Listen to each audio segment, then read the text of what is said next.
You can think what you like, Joe, but I still say the happiest time in a man's life is when he's courting a girl and finds out for sure that she loves him. Oh, I already told you, Jack. Girls only play with me. They never take any real notice. This girl at Black Station might, Joe. She's more like their adopted daughter than a servant. She's a real good little girl and good looking into the bargain. I hear that young Black's sweet on her, but they say she won't have anything to do with him. There's a lot of chaps that tried for her, but they've never had any luck. She's a regular little dumpling, and I like dumplings. Her name's Mary, but they call her Possum. Possum? Possum. You let me alone and I'll fix you up, Joe. I'll make it all right with the girl. You're a rather good-looking chap. You got the sort of eyes that take with girls, only you don't know it. You haven't got the go. If I had your eyes, along with me other attractions, I'd be in trouble on account of women about once a week. Oh, shut up, Jack. It's about time you two are riding up to Black's, isn't it? Thank you.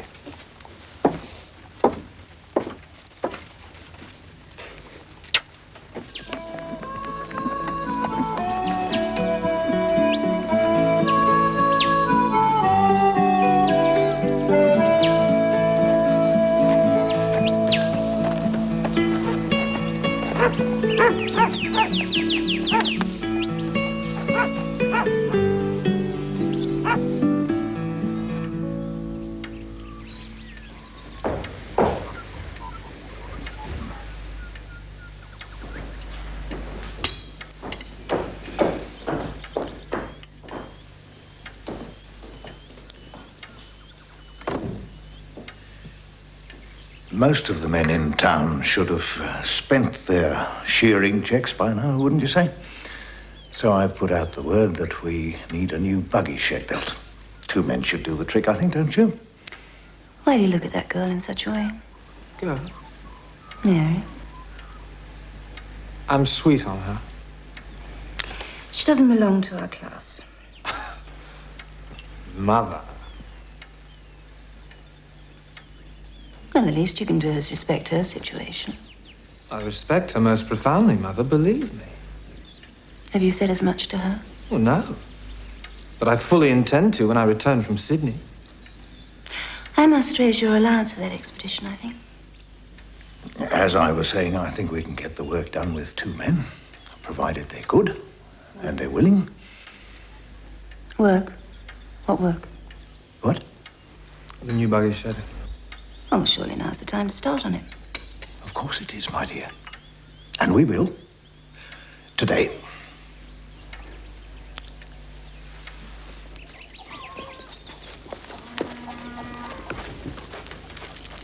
Anyone at home?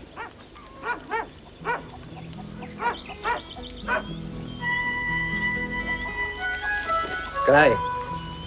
Good day. Is the boss in? Why do you want him? Ooh, steady on, Joe. We've come about the carpentering jobs, miss, if Mr. Black hasn't filled them already.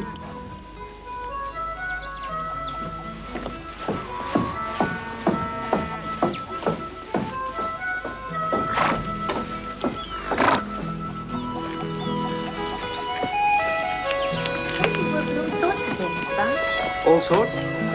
1 leg and 3 eyes, Miss Brown. But as I said last night to Clara, to Mrs. Barnes, that is, you'd go a long way before you found another like Joe Wilson.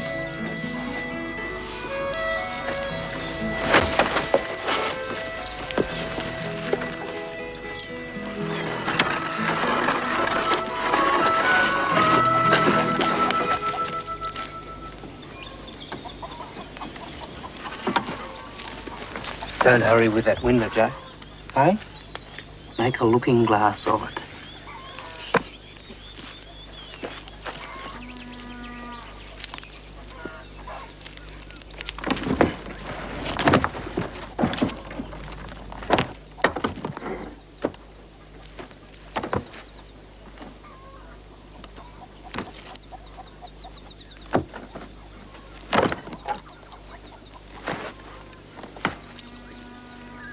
Well?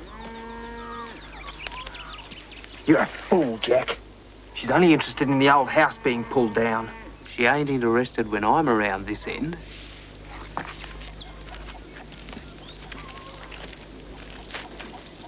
Well, you seem mighty interested in the business. Yes. This sort of thing suits a man of my rank in times of peace.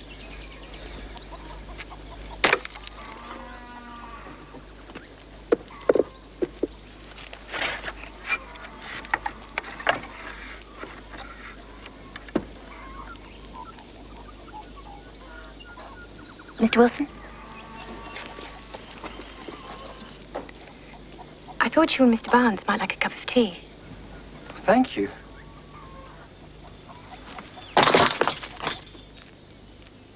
Did you hurt yourself, Mr. Wilson? Hurt myself? Not at all, thank you. Takes more than that to hurt me.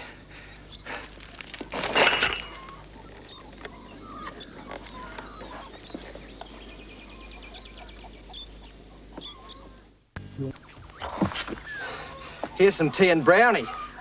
Ah, we'll hang out here all right, Jack.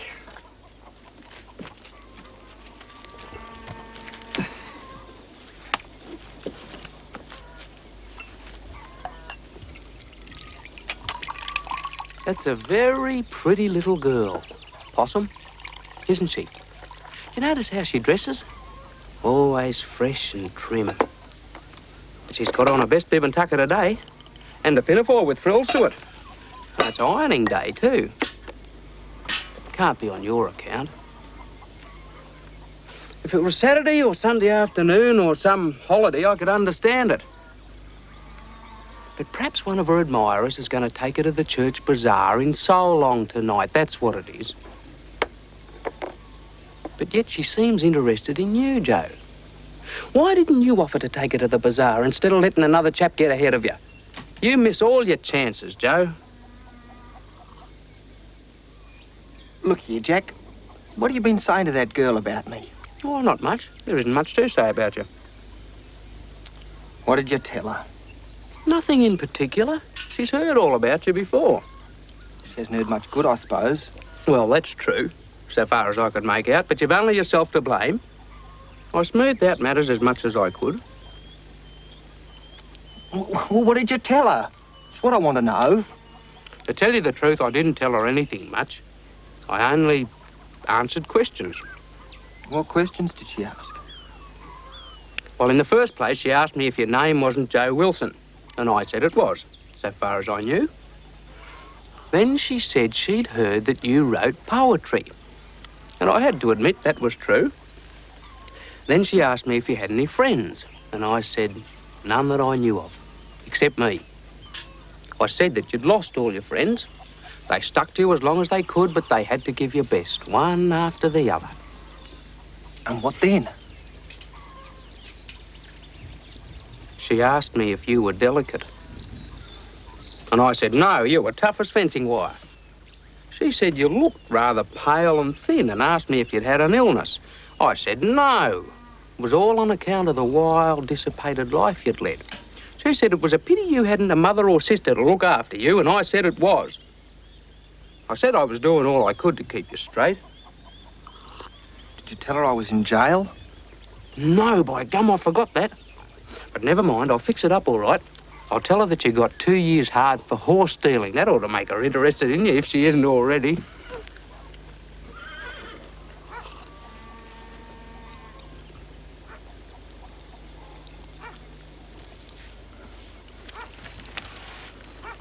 Was that all she said? Who? Oh, Possum. Well, no. Let me think.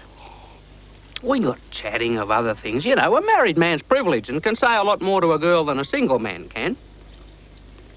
I got talking nonsense about sweethearts. And one thing led to another till at last she said, I suppose Mr. Wilson's got a sweetheart, Mr. Barnes?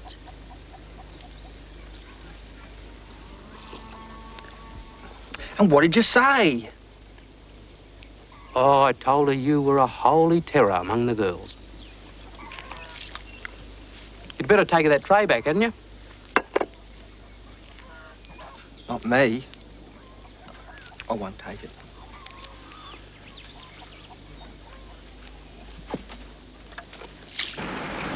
I said I don't care if we can't work because of the wet.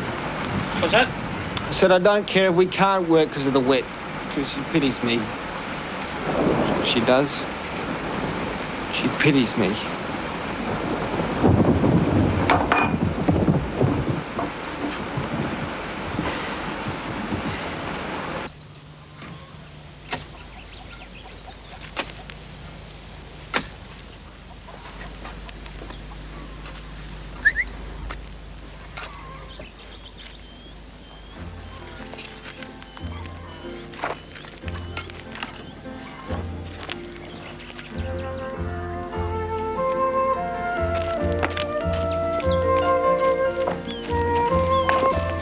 Allow me, miss. Oh, thank you, Mr. Wilson.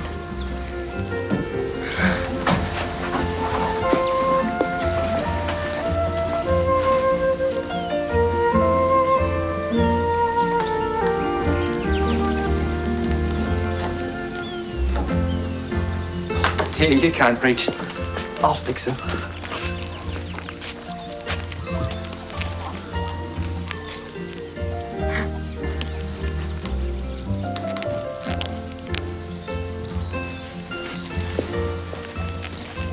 Oh, those things are not ready yet.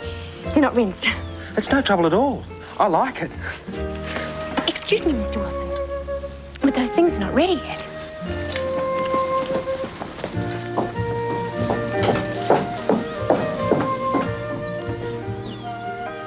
What did I do? Why did I make such a fool of myself?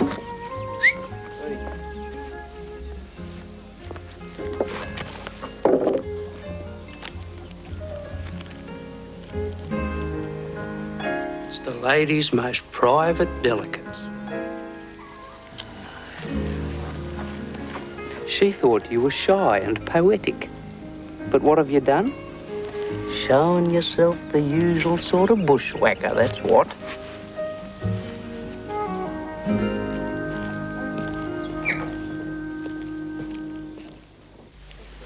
The fact of the matter is, you made a mighty fool of yourself. But there's no sense in getting drunk about it. All right. I know. The fact of the matter is she despises me. No, she doesn't. She does. The fact of the matter is, there's nothing in boozing. Why don't you sling it? I slung it, didn't I? And how glad am I, now that the baby's coming along? When he's born, I'll christen him after you, Joe. You don't think there's the slightest chance it might be a girl? A girl? Yes. No.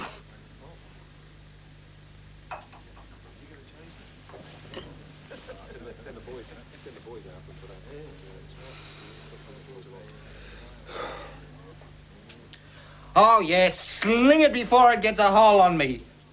But what's the difference if she despises me?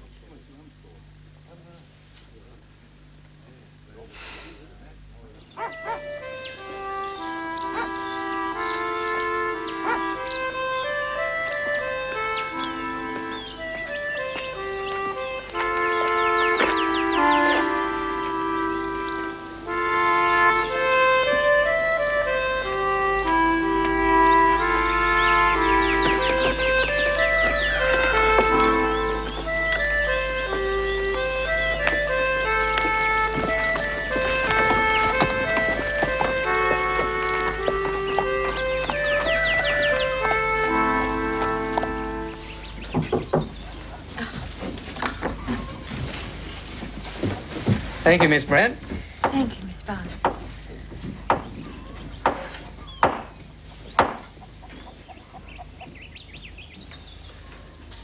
What worries me, Miss Brand, is that he's given way to the drink again. I thought as much.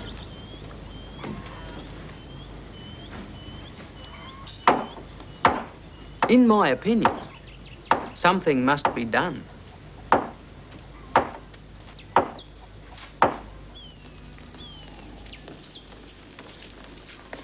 Do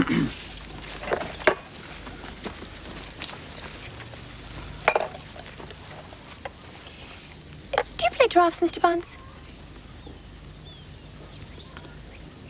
No. Oh. Do you, Mr. Wilson? Yes, I do. A little. Oh.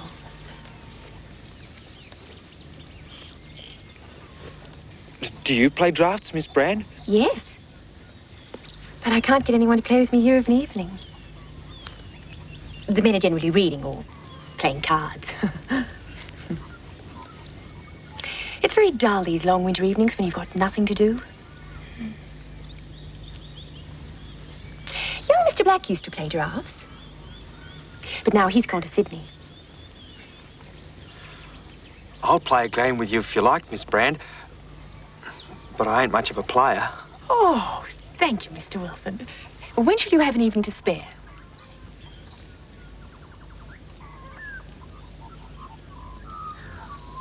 Tonight. You'll have tonight spare, won't you? Yes.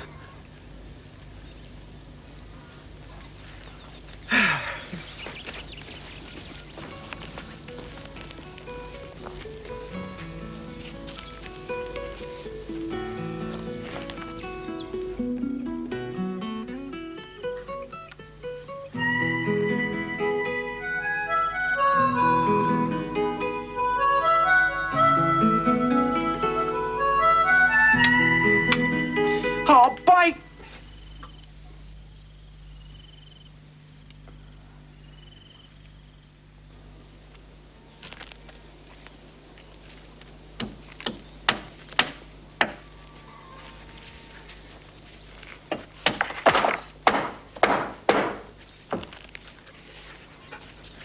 Look here, Joe. Mrs. Black and me have been thinking. You've got no occasion to stay at the pub. Bring along your blankets and camp in one of the spare rooms of the old house. You can have your tucker here. Thank you, Mr. Black. That's a fair offer. Take that one. Ain't much of a place and it needs scrubbing out, but... Somebody's done it all for me, Jack. Oh, I imagine old Black gave one of the women a hint. Here. This isn't a put-up job, is it? Put-up job? To keep me away from the pub. Joe, you know me better than that. I'm your mate. Would I be a party to a put-up job?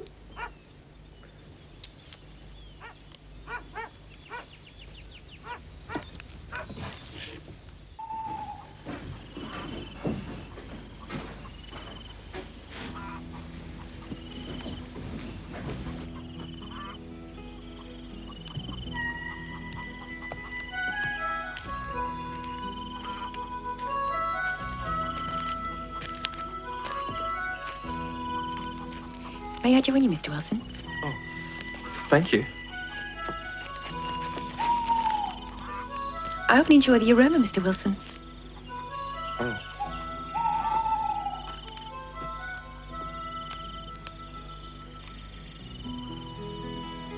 Have you lived here long, Miss Brand? Since childhood. Mr. Black took me in after my father died. I didn't know that. Why should you? Were they friends? Who, my father and Mr. Black? Mm. Yes. My father was English. He was the youngest son of a good family who sent him out here with £1,000. £1,000? He made more money. But he lost it. And drank and...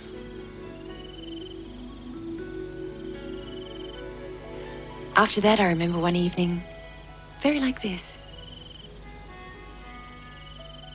where he sat on the veranda with his hand on my head and he sang a song.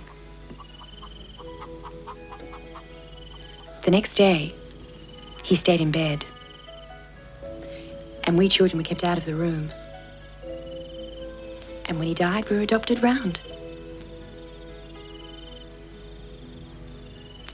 I went to live with a Sort of cousin in town.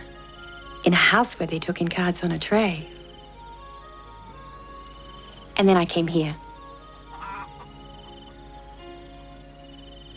Is your mother dead as well? Yes. She was German.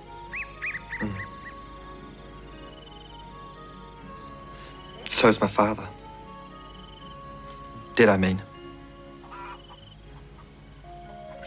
Not that it made much difference.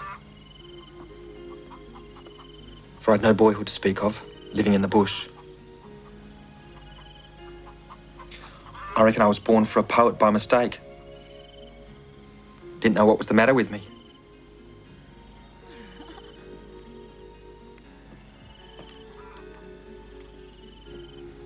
No. I'm not comfortable at Haviland myself. Not that Mr. Black isn't very fond of me and always takes my part. What about young Mr. Black? I want to be independent. I've an idea to go to Sydney and get into the hospital there as a nurse. I've friends there, but no money. I've a little money coming to me, though, when I'm 21. I want to try and get it sooner.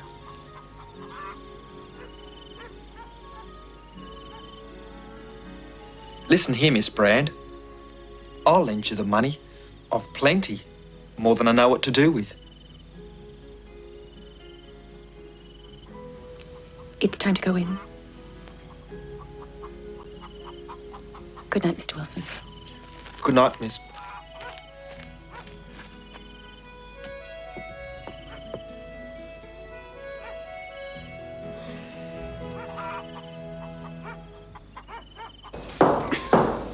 Good night for Boyce. Say the four of us make a night of it. Mary's made a new mash, eh? Come on, you know. That young jackaroo from Sydney. Get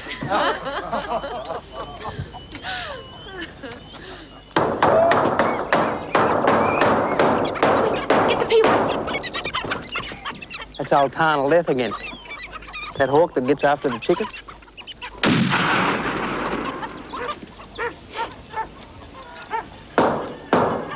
Tell you what, Joe.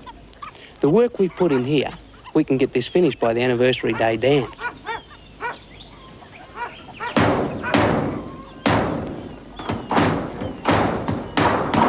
Mr. Wilson? Will you come possum shooting with us this evening?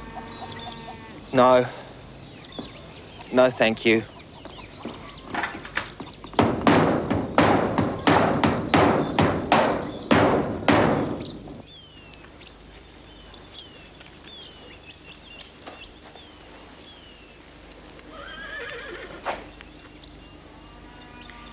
Good. Small, perhaps, but good. Well done, boys. Will you bring your wife and Miss Southwick to the dance, Mr. Barnes? I will, ma'am. Thank you. Who do you expect to partner, Mr. Wilson? Me? I'm not much of a dancer, Mrs. Black. Oh, my day, the men danced all night.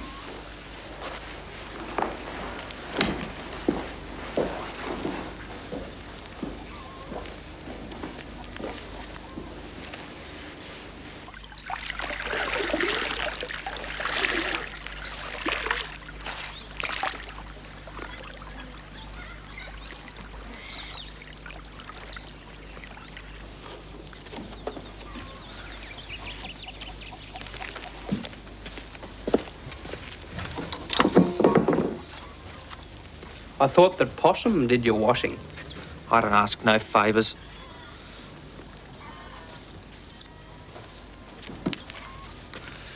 Will you be having a yarn and smoke with the chaps before we pack up? Yes. Will you? But don't make it hard for me, Jack. I've got to look this hopelessness square in the face and live the thing down.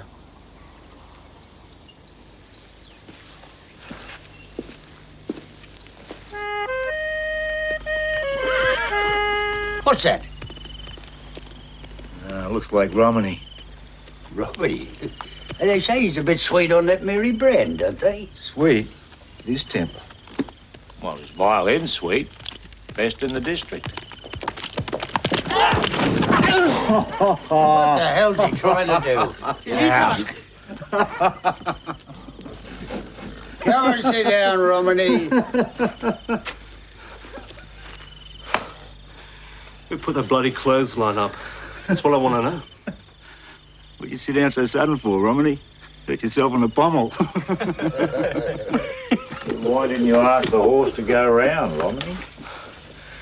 I'd only like to know who put that bleeding line up. Look, if we'd have put up a sign to beware of the lion, you wouldn't have seen it in the dark. Unless it was a transparency with a candle behind it. Ah.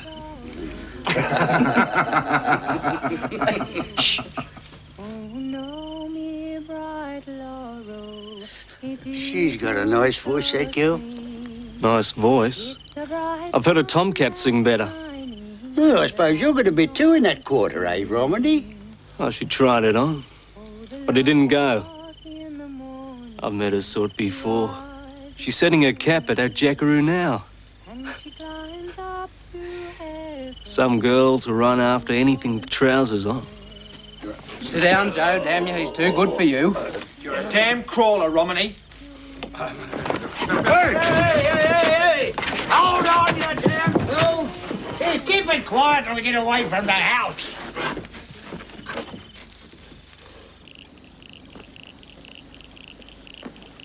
Come on.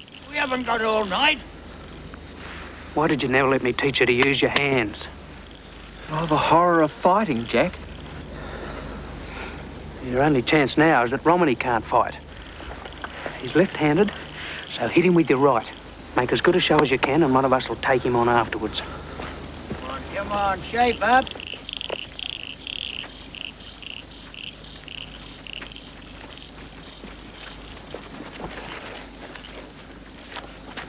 Hit him. Fight, you bastards. Hey, come here. Come off it. Why don't you fight? Hey, fight and don't try to murder each other. Use your hands or I'll chip you.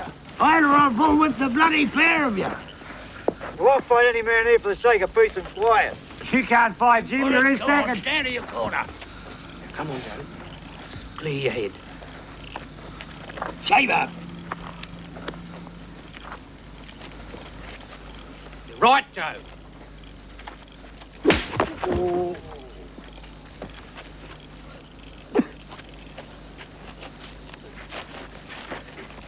It's only a scratch. He's all right.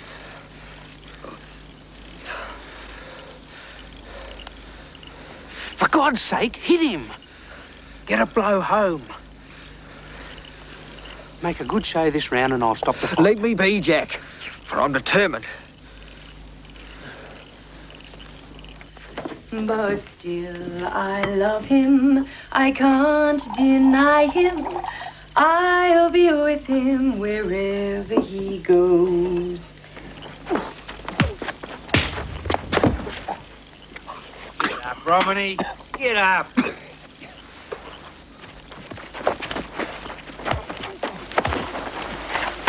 Fighting. Come on. Right him.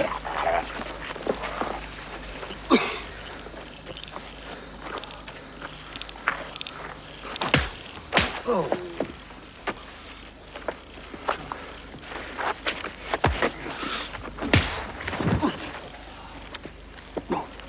I've done it. Twisted my ankle. Come on, Romney, on your feet. Up we go. Shake hands. Shake hands or I'll lam you. Let him alone, Jimmy. God. You let your man fight with a knife in his belt? He must have dropped it when he fell. If I thought different, I'd kill him. Anyway, if he'd have stuck Joe in hot blood in front of us all, wouldn't be as bad as if he'd sneaked up and stuck him in the back in the dark. You best keep your eye over your shoulder for a year or two, Joe. That bloke has got Italian blood in him. The best thing you chaps can do is keep your mouth shut and keep all this dark from the girls. Right? Right.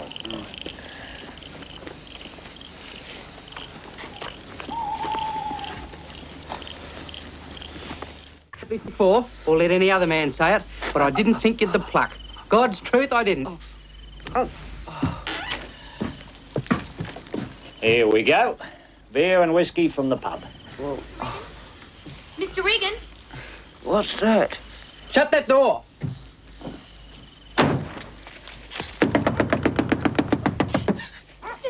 Is he hurt? Oh, tell me. I want to know. I might be able to help.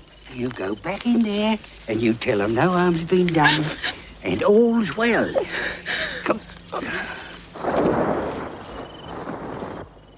There's a regular bobbery going on, all right. It's all right.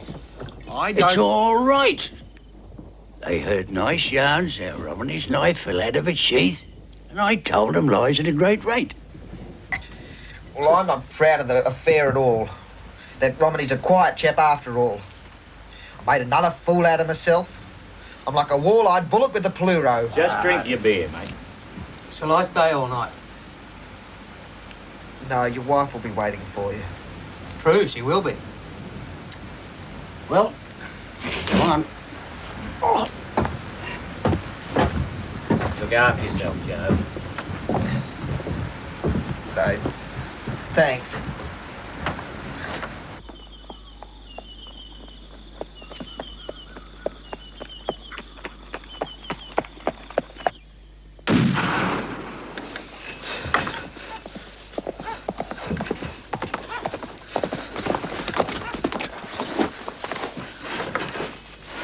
Miss Brand, is everything all right? I thought you were here. I thought you were here.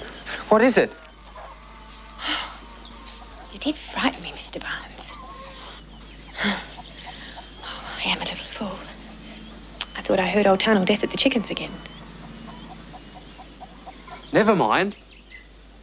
You go and have a sleep, or you won't be able to dance tonight.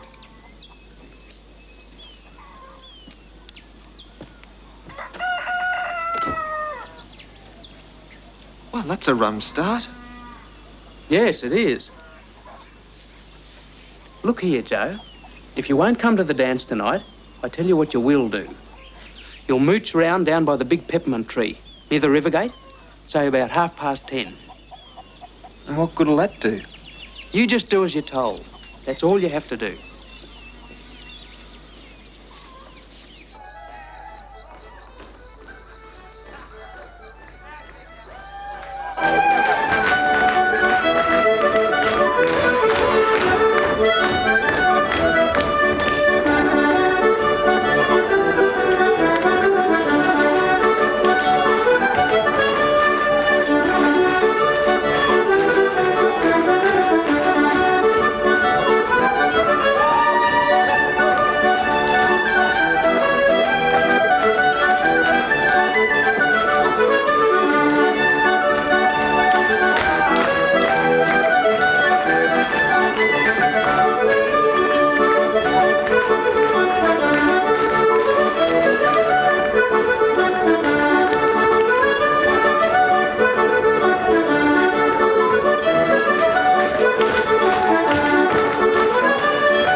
Mr. Wilson. Yes? Is that you, Miss Brand? Yes.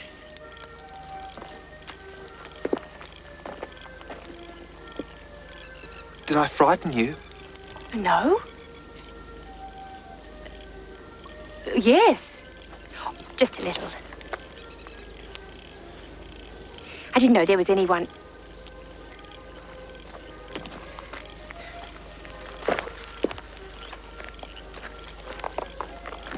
Why aren't you dancing? Oh, I'm tired. It was too hot in the Woolshed. I thought I'd like to come out and get my head cool and be quiet a little while. Yes. Must be hot in the Woolshed. It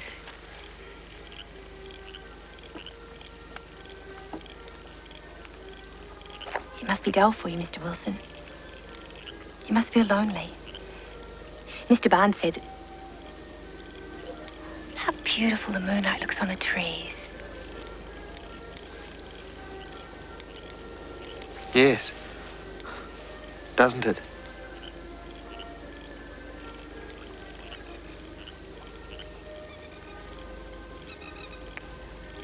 Supposing we take a stroll.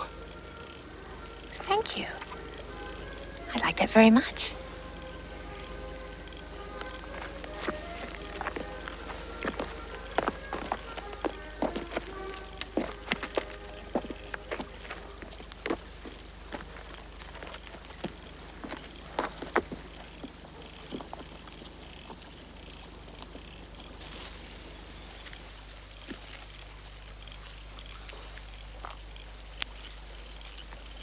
Supposing we sit down for a while.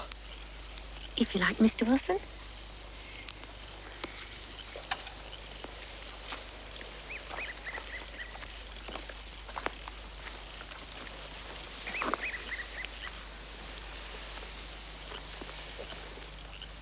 What a beautiful night.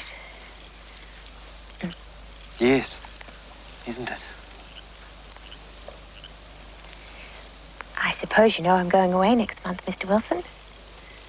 No, I didn't know that. Yes. I'm going to try and get into the hospital to be trained for a nurse. And if that doesn't come off, I'll get a place as an assistant public school teacher.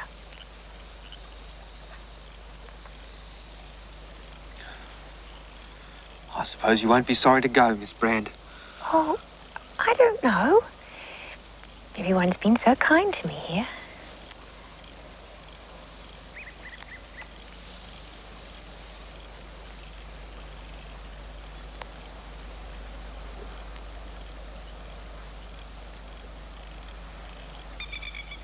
So you think you'll be sorry to go away?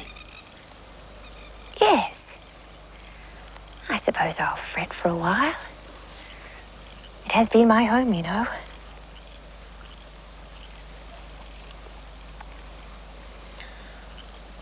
Ah, well. I suppose I'll be on the Wallaby again next week. Will you, Mr. Wilson?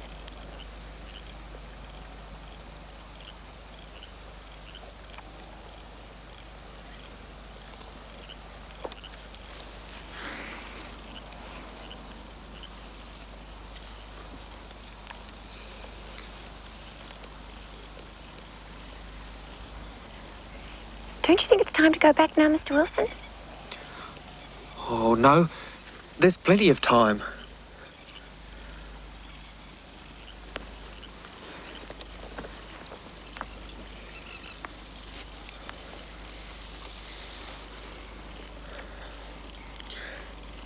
Mary? Yes? Call me Joe. Oh, I don't like to. I don't think it would be right.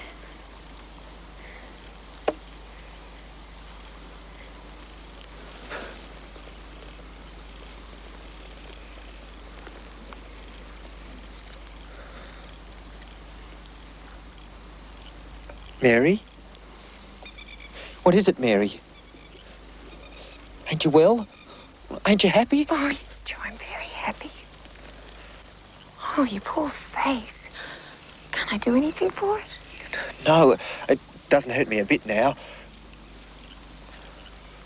What is it, Mary? Are you tired? You didn't sleep last night. What were you doing out with that gun this morning? I couldn't sleep. I was frightened. I dreamed that Romney came back into your room and got him with his knife and he stabbed you, so I got up and dressed and... Mary, put your arms around my neck and kiss me. Kiss me, Mary. I don't like to. Why not? Why won't you kiss me, Mary? Don't you love me? Because I don't think it's right for a girl to kiss a man unless she's going to be his wife. Would you marry a chap like me, Mary?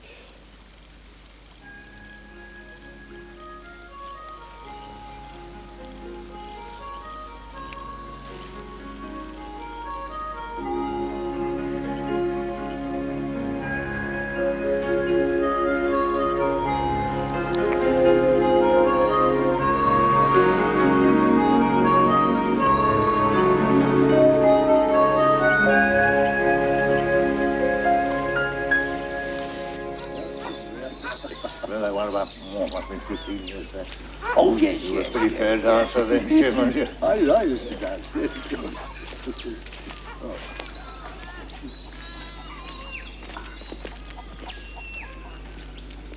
Well, Joe, I see somebody's been spoiling your face. Well, what is it, Joe? Do you want another job? If you do, you'll have to talk to Mrs. Black or my son. They manage the station for me now, you know. No, it's not that, boss. Well, what is it, Joe? Well, the fact is, I want little Mary.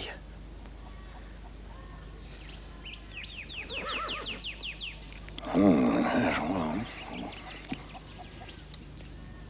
What did you say, boss? Nothing, Joe. I was going to say a lot, but it wouldn't be any use. My father used to say a lot to me before I was married. Well, boss, what about Mary? Oh, I suppose that's all right, Joe.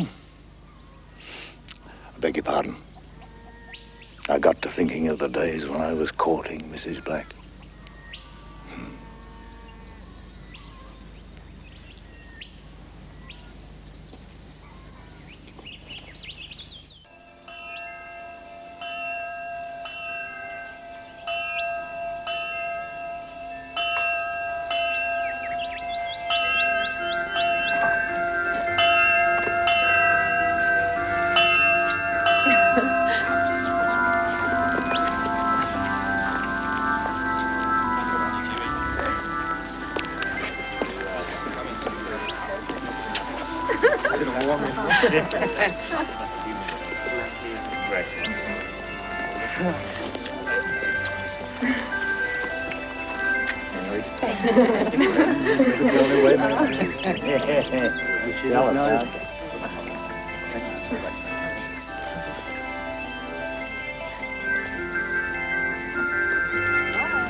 You look after it, Joe. I will.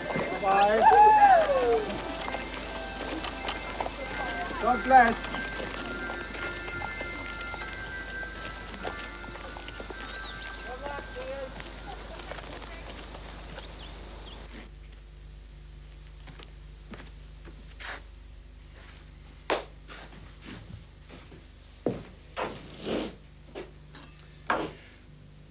Right, hold it still, please.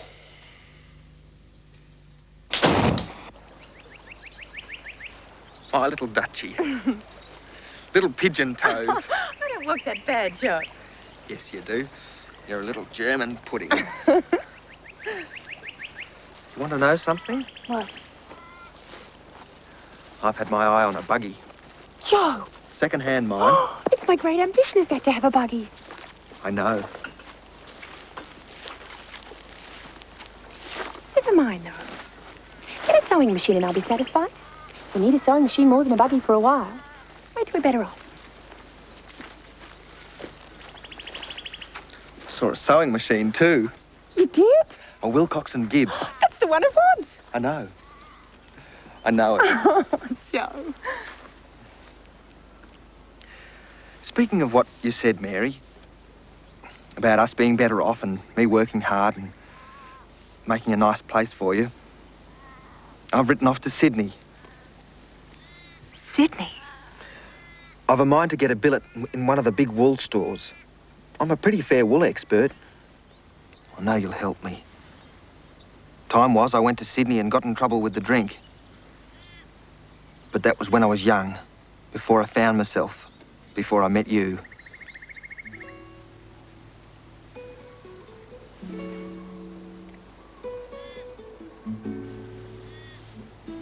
You deserve better than this godforsaken bush. I'll still buy the sewing machine. I think I'll get the billet. They wrote back. So, what I'll do is, I'll go to Sydney and I'll find us the place we've always dreamed of. And I'll send for you after a month.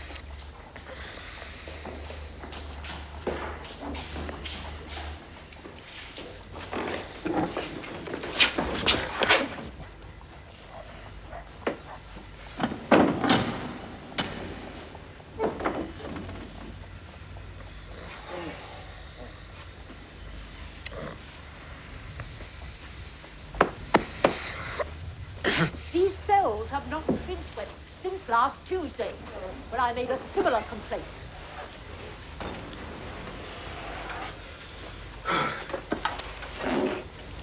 Evening. You got a match? I was born a lady, bred a lady, and have remained a lady despite everything. Despite policemen, and husbands, and fathers, and watch chains, and boatloads of Irishmen. She an acquaintance of yours? Ignore it. It's only Mrs. Johnson. And what's your trouble? Don't know. Bomb outrage.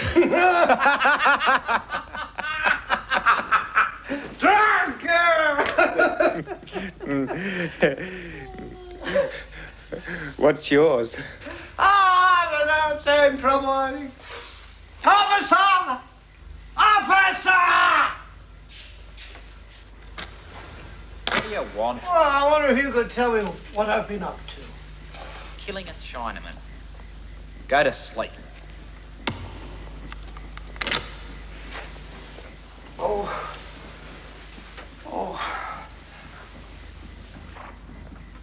Cheer up.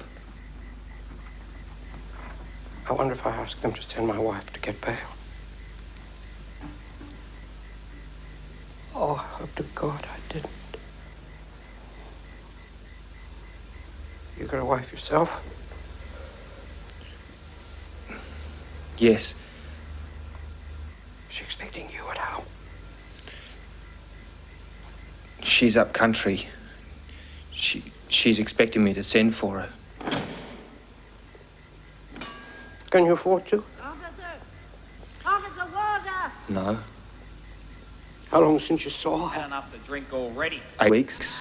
And if you don't address in a more appropriately civil fashion, I shall complain to Mr. Henry Parks, the Premier of our blessed Ah, for God's sake, give it a rest!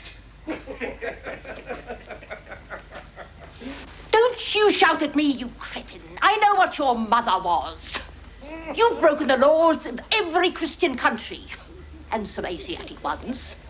How long did they give you for kicking your wife to pieces? I was a witness against you. I know all about you, and you're not a respectable woman, so for God's sake, give it a rest! Don't you dare speak to me like that. I'll have your name and address. I am a respectable woman, and hundreds can prove it. And I'll meet you in open court. My name is Percy Reginald Granger.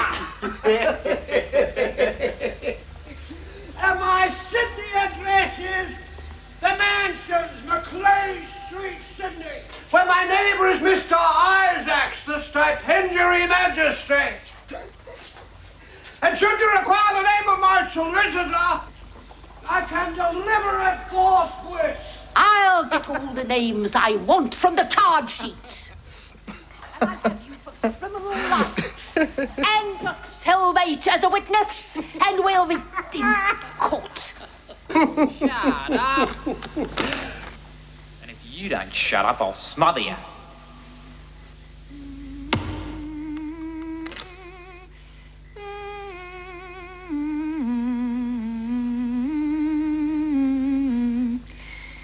In accents hushed, the throng reply, Jesus of Nazareth passeth by.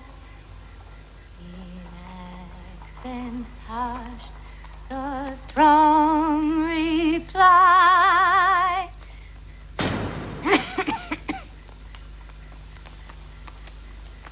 That woman could sing once. I wonder what he'd say if he was here. Who? The Nazarene. They'd probably send him to the receiving house as a person of unsound mind. For he was spat upon and revileth of men.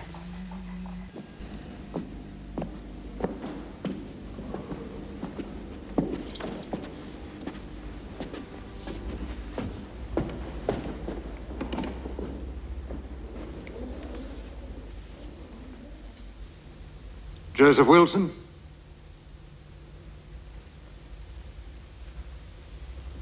What?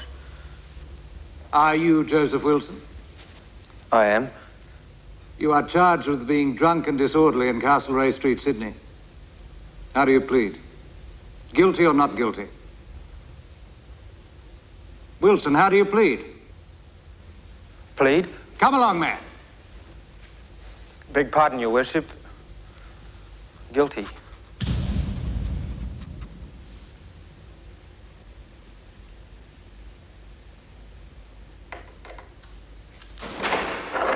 £10. Thank you.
Where's your collar?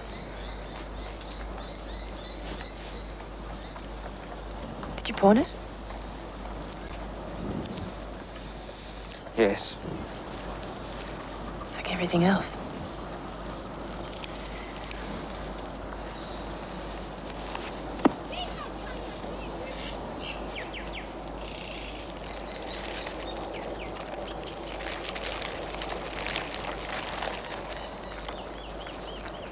I will in a minute.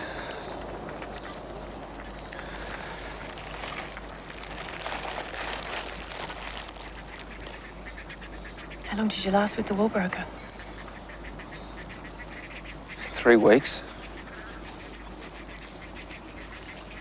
Did you pawn everything?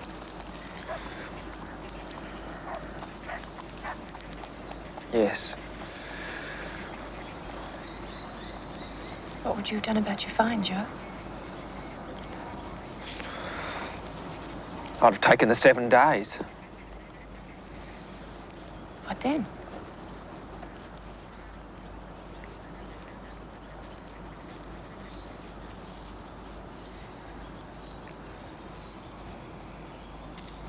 How did you know where to find me? I asked at your lodgings. You've not been there for a fortnight. They laughed at me and said, try the police courts.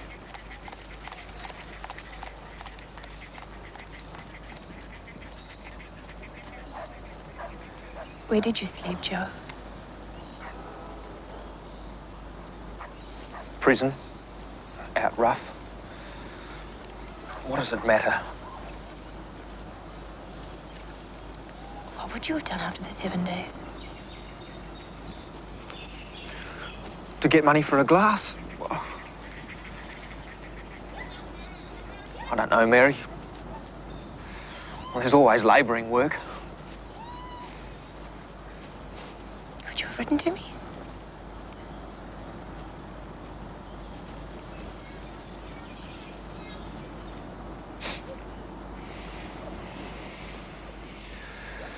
You know why I take a glass, Mary. It's because I feel less sensitive and the world seems a lot better and saner and brighter.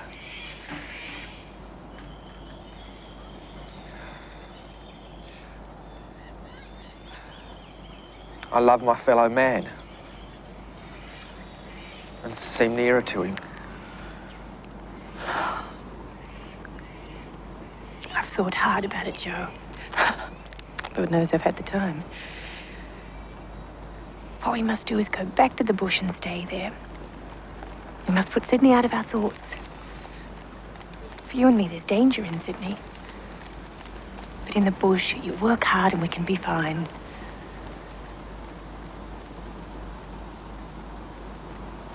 We will. Oh, we'll make a grand old life for ourselves. We will. You'll see.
Give Dad a smile. Yeah.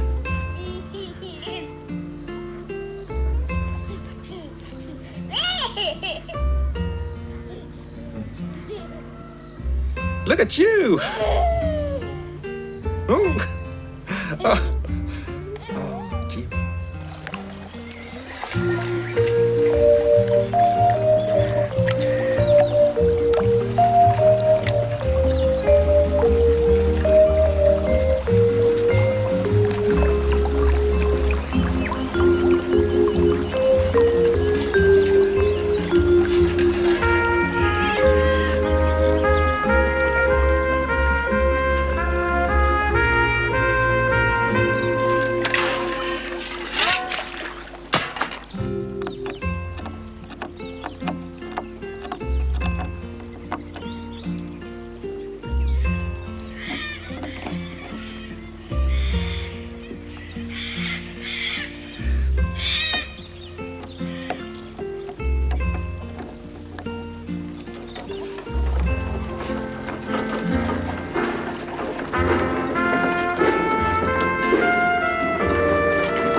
What are you about, eh?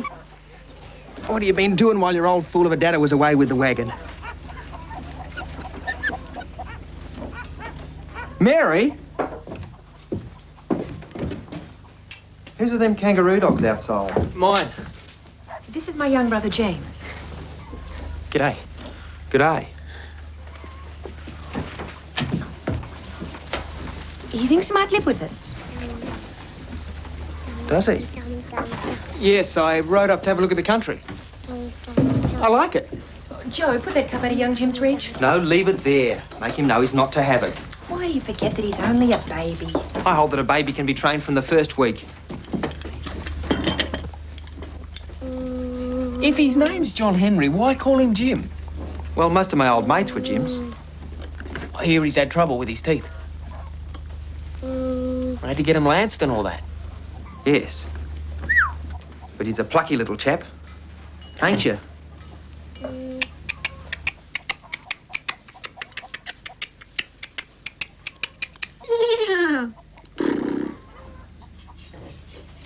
If you've a mind to live here, I can give you plenty of work, James. But you can start now. Help me unhitch the wagon. Oh, I will when I've had this cup of tea. I reckon we'll do it now, James, if we respect the horse.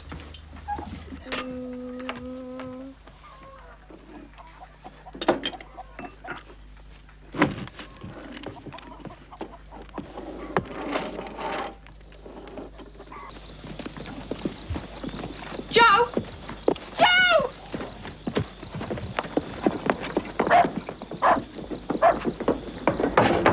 Joe, look at him. Oh, my God. Get the bath. Quick! Quick, it's convulsions!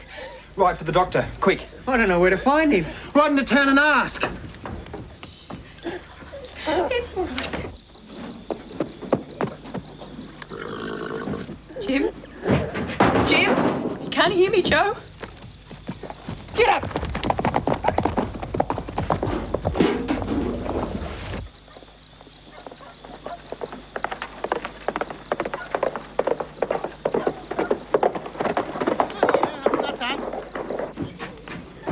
If you don't hurry, we'll lose him.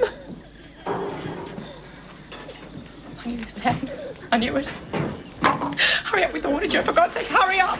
It won't boil any quicker.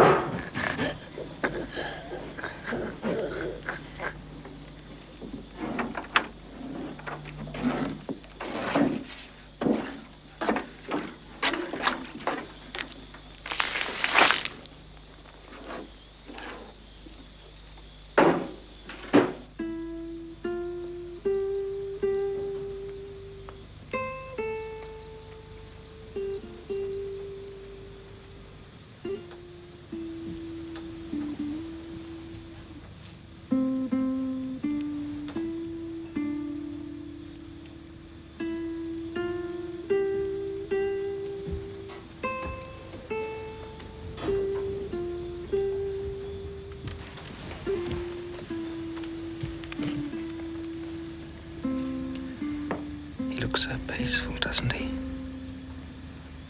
I can't believe that we could lose him any day. That's why I don't like to spank him. I know, Joe. I know that's why. Suppose I gave him a hammering, and that night he had convulsions or something and the worst happened. How do I feel about it?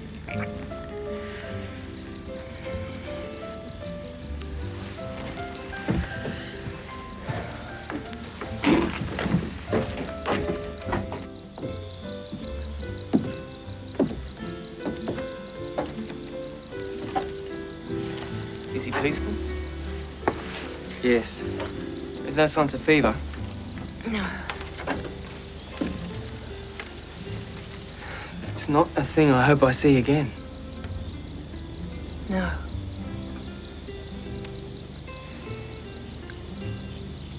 We come through, though. We did.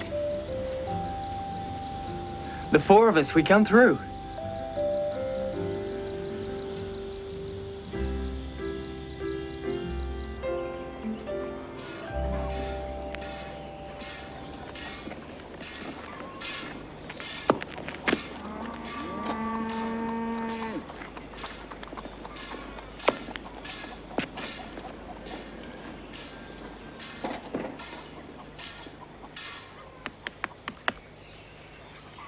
You know, Mary,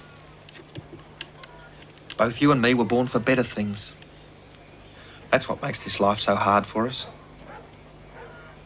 We're always fighting so hard, struggling for something better.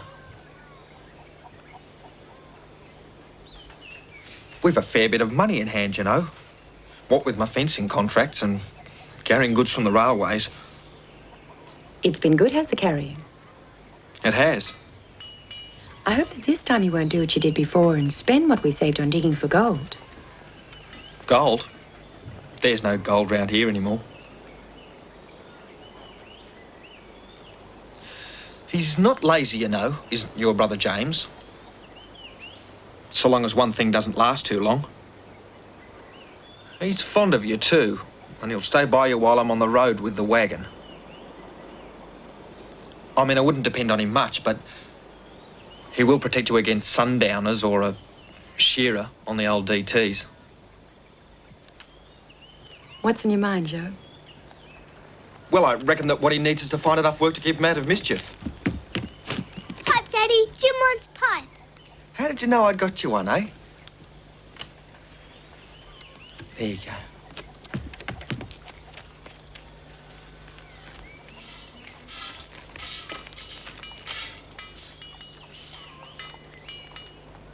Little chap likes me to shave him, you know.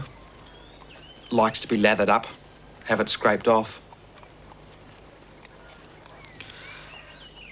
Sometimes he makes me uneasy, Mary. Seems 20 years older than me.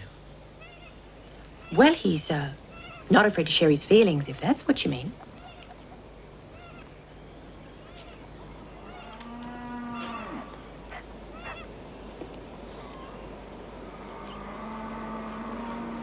Mary, I've decided to take a selection.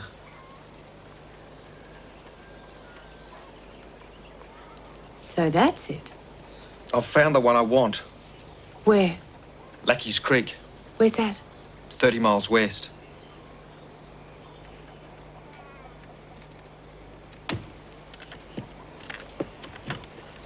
I know, girlie. It's real bush. I've always had a dread of taking you and young Jim too far away from a doctor. But, well, Jim's stronger now. He'll be safe now he's got all his teeth. The land's cleared and fenced. There's a house on it. There are neighbours, and we'll have a run for the horses and we'll be able to grow all their feed. There's plenty of work for your brother. Besides, we only rent this place. Lackey's Creek will be ours. It's something better, Mary. Believe me.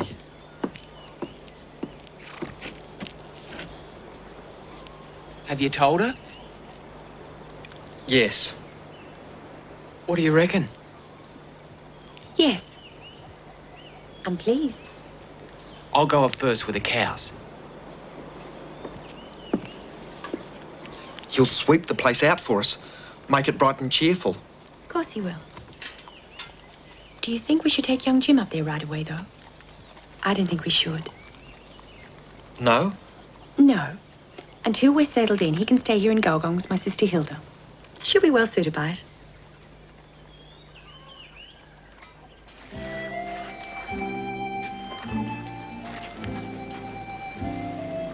You be a good boy for Mummy.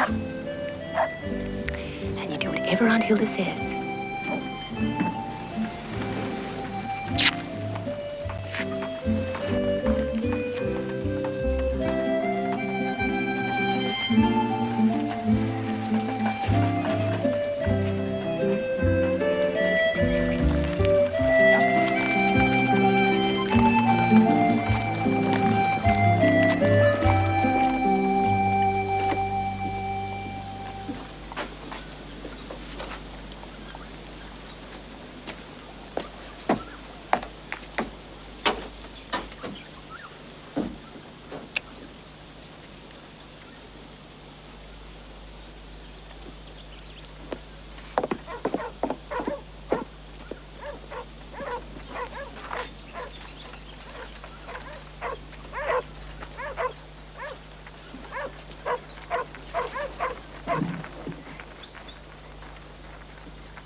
I'll douse the fire, Mary, if you've no further use for it.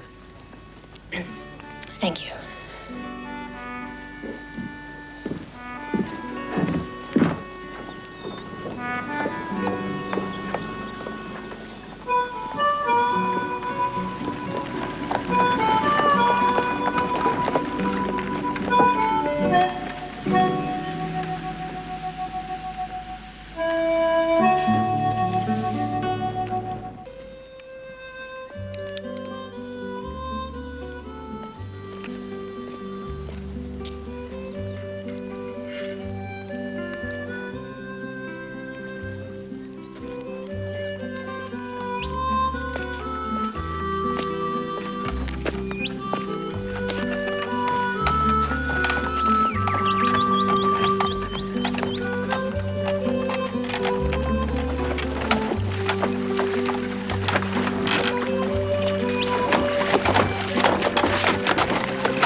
How beautiful it is, Joe. Look at the sunlight and the shade on the water. Must be hard to get across in wet weather, though. What a sighing the she-oaks make.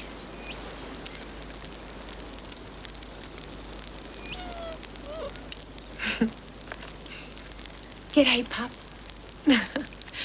G'day. Will Joe give you away, do you reckon? Or will you be stolen just as you grow up?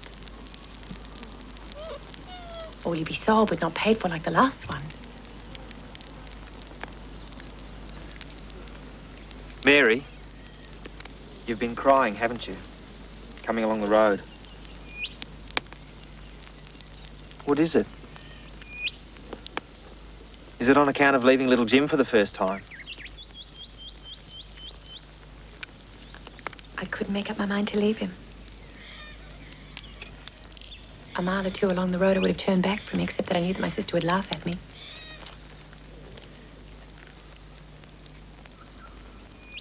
No, she wouldn't. I think she would. Come on. Dinner's up. There. More cheerful, are you? What did you think about as you drove along? What did you? My boyhood. Ploughing, fencing, ring barking. All for nothing. Like the few months in the little bark hut with a teacher who couldn't spell. A craving or ambition tortured my soul. I still don't know what for. Something better and brighter anyhow.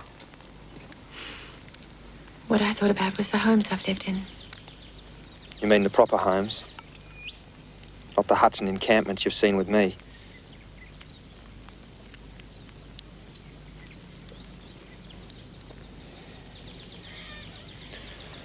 I've noticed lately we've got out of the habit of talking to each other. Does it irritate you? Yes. Me too. But it won't last long.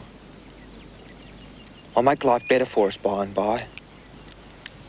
We'll be sweethearts again when things brighten up a bit.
There's our place, Joe.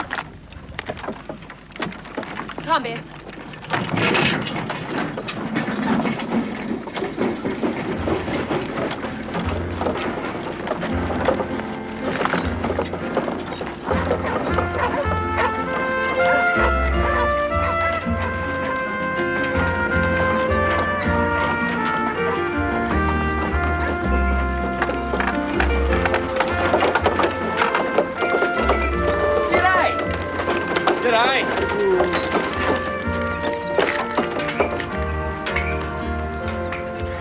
Did you milk old Spot?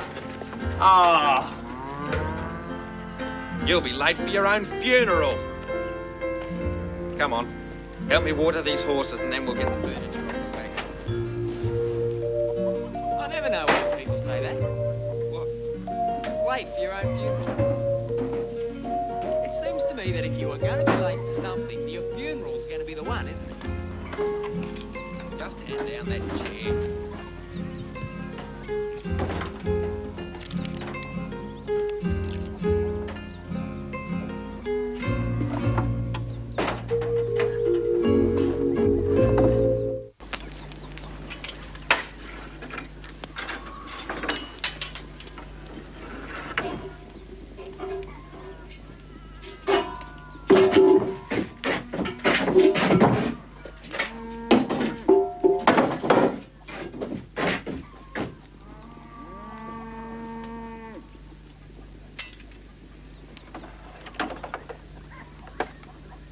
is it, Mary?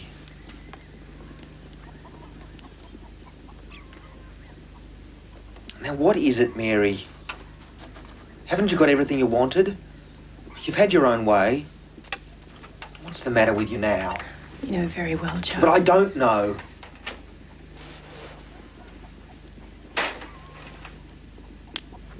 Look here, Mary. Don't go on like that. Tell me what's the matter. It's only this. I can't stand this life here.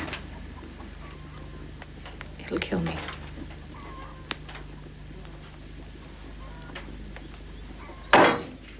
This is more than a man can stand. You know very well that it was you that dragged me out here. You run me onto this.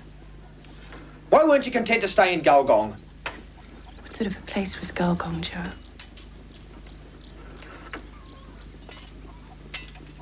Well, why wouldn't you come to Sydney as I wanted you to? You know very well, Joe. But Mary, it would have been different this time. You would have been with me. I can take a glass now or leave it alone. As long as you take a glass, there is danger. Well, what did you want to advise me to come out here for if you can't stand it? Why wouldn't you stay where you were? Well, why weren't you more decided? Good God! This is more than any man can stand. I'll chuck it all in. I'm damn well sick and tired of the whole thing. So am I, Joe. What are you doing? Joe, if there is one thing about me, it's that I know when I'm not wanted. I'll take them in.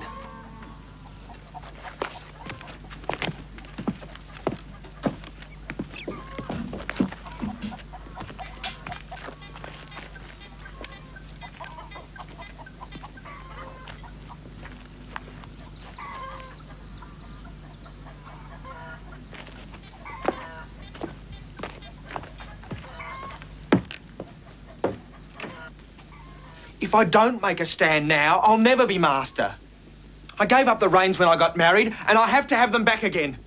The trouble is you won't ever give in. Nor even go halfway to make it up.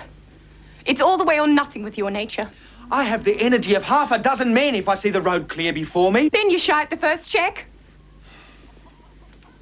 I have dreams and ambitions, Mary. And well you know it. Are they what brought us here? Oh, you tell her. You're a brother, you tell her. It's a good selection, Mary. You never said not to come here. So if you ask me, it's all your fault.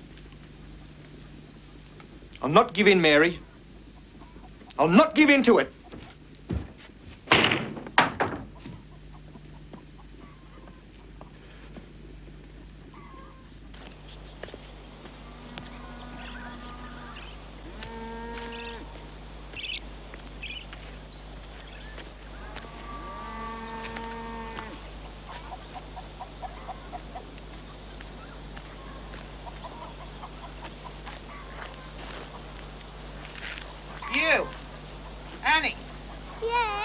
Didn't I tell you to water them geraniums? Well, didn't I? Don't tell lies or I'll break your young back. I tell you, the water won't soak into the ashes. You, Tommy! Yes? Didn't I tell you to ride up to them new people and see if they wanted any meat or anything? I can't find the horse. Well, find it first thing in the morning. And don't forget to tell Mrs. Wilson. Mother will be up as soon as she can.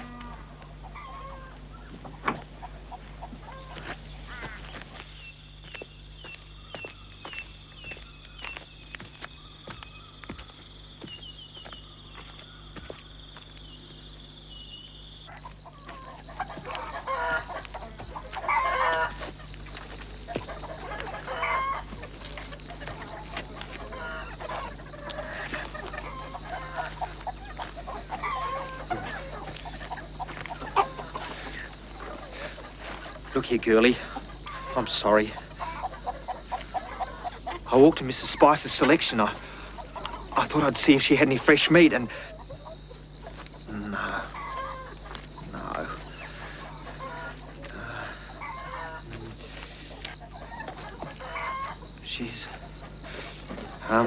She's gaunt and haggard, is Mrs. Spicer, and the thought came to me, and it was like a whiplash to my heart that she's what you'll become if I leave you here.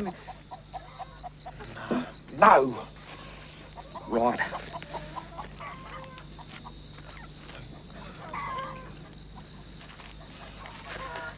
Look here, girlie. We'll leave this wretched life. We'll leave this bush forever. We'll sell the wagon and horses and all and go. We'll go to Sydney and I'll be a man and work my way up.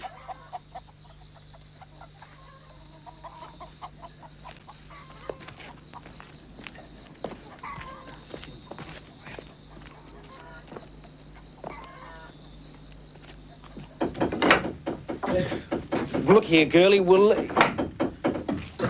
She's had me move every piece of furniture 5 times.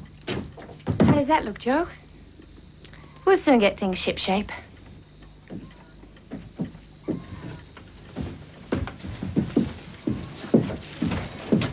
I didn't know you'd finished, James.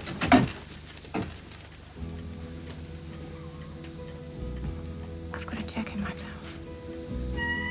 Well, spit it out.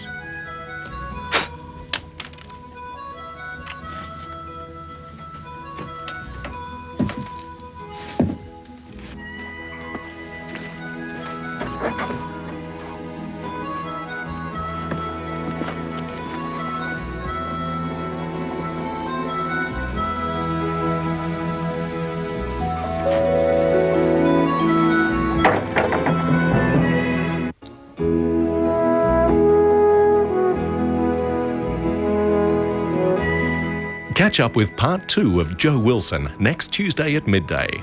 Hello there, I'm Peter Luck. Meet the woman who claims she can cure diseases, from terminal illness to day-to-day bellyaches. Her supporters are passionate, but she's not a doctor. What's her story? That's today tonight, 6:30. Coming up now, Ricky Lake.